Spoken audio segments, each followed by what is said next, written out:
somebody be out the gate, and takes off, And we walk across the street, and I look at the sign, Beechwood Music. Beechwood Music. And I go, Tammy, let's go. We're going in. She goes, he thought we were somebody else, obviously. And I go, I don't care. He invited me in. This is Beechwood Music. We're going in. See what happens. So we go in, walk up to the receptionist, and I walk up and I go, what's his name that just left here? He told us to tell the receptionist someone would be out to see us. He goes, oh yeah, John. Yeah, John, he told us that somebody would be out to see us. Yeah, have a seat. So we have a seat. Oh my God. This guy comes down a hallway and signals us come on back to his office. We go back to his office, and he's talking to us, and he puts on this record to play this record, for us, and stuff like that. And as the record's playing, I go, thanks for playing that song. That's a nice song. I go, what are you going to do with it? And he goes, well, that's why y'all are here. And I went, who do you think we are? And he goes these names, Jim and Tammy or something. I go, no, that's not who we are. And he goes, that's not who we are. Who are you? That's freaking random. I said, well, Mike, we just ran into him. He was crossing the street. And he said to come on in, that somebody would see us. I'm a songwriter. Tammy's a performer, and I looked at the sign. It says Beechwood Music. Somebody just invited me in. I'm in. I'm coming in. And he said, you mean you just walked off the street? Nice. I love that. I mean, that's so tiny. I said, yeah. He looked at me and he said, you got balls. What else you He got? said, okay. He said, well, I like the way that you got yourselves in here. So he said, the least I can do is listen to a song. How cool. So Tammy at that time was doing about 5 or 6 of my songs. So she wound up doing 2 or 3 songs for him. He says, wait here. Goes down and he comes back and he goes, follow me. We're following down this hall, open this door. There's a desk as big as this fucking yard. And the guy way on the... Oh my God. It was Cliffy Stone. He did the radio show for the Grand Ole Opry for 50 What? years. He's known as the grandfather of the Grand Ole Opry. Did you recognize him, or did he introduce you to him? Whenever the agent introduced me, yeah. Oh. He introduced us, and goes, this is Larry and Tammy, and this is Cliffy Stone. He's the owner of Beechwood Music. We go, holy moly, I go, God, what an honor to meet you. And he goes, is the story my agent just told me true?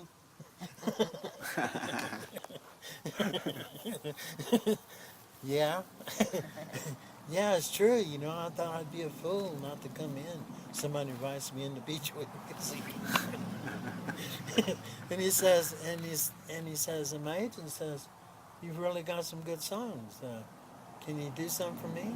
So Tammy did 3 or 4 songs for him, And he goes, do you do your own stuff? And I go, yeah, but I play piano. And he goes, come downstairs. Downstairs, they had a recording studio down there, okay, and a piano.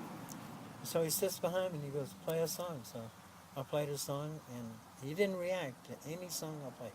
He would just go, play another one. I'd play another one, he'd go, play another one. I played about 7 or 8 songs in a row. He sat there, didn't say a word.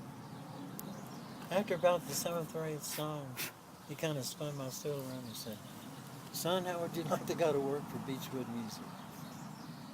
Damn. Just like that. I would love to. There is the complication.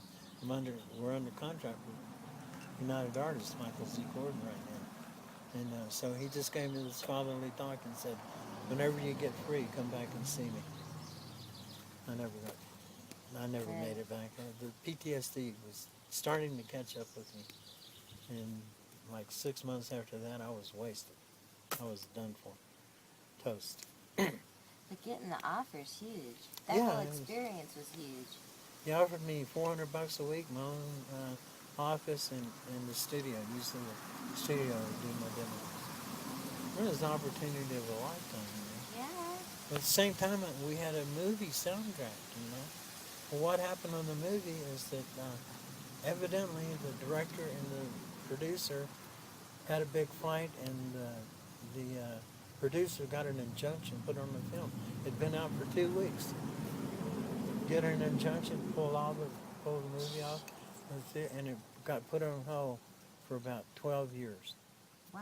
After about 12 years, they renamed it Nightmare County. It's ridiculous, and tried to market it as some kind of suspense thriller. It was a fucking joke. It just ruined the whole thing. And they had an overseas. It never did anything here. But I was that close, That's man. so petty. I came close a couple of times. William Morris Agency, which is the largest entertainment agency in the world. I used to play with a guy named Sam Galloway, and we were doing a duet, playing for Entertainment Lawyers Party in Beverly Hills. So we're playing, and this guy sits next to me on the piano, and he goes, why haven't I heard you at the Hollywood Bowl? I said, do you have any connections? Because I don't. I said, the only reason you have is because I just haven't been invited yet, dude. He goes, well, listen, he goes, I really like what you're doing, and I really enjoyed your originals, and I want you to come up and see me. Hands me his card. Jack Stein, William Morris Agency. Wow. I just went, holy fucking shit. That's the gold mine, okay? It doesn't get better than William Morris Agency. And so I go up to see him, and the only demo I had was a great demo. It was the best thing I ever recorded. Put it on the radio today. I mean, it was really, I went down to Texas, spent about 8 or 10 months down there, and I got local musician friends, really top-notch quality, really great musicians, and we did 3 songs. It just came out great, but I didn't have any more time. Wind up coming back to LA. So I got this 3-song demo. But the problem is, one of the songs was kind of like almost like a song you would hear in a musical, a Broadway musical kind of Barbra Streisand thing. The other one was country rock, and the other one was like rock and roll. So Jack Stein takes my demo and he says, I'll call you. About 2 weeks went by, he calls me and he goes, great news. I go, what? He said, I sent your demo up to the big guys. It was a guy named Marco Turk, who's the head of the music department there. And he says, they didn't send it back. I said, that's the great news? He goes, yeah. He said, every tape I sent them, they sent it right back. He says, they're sitting on yours. He says, that's a really good sign.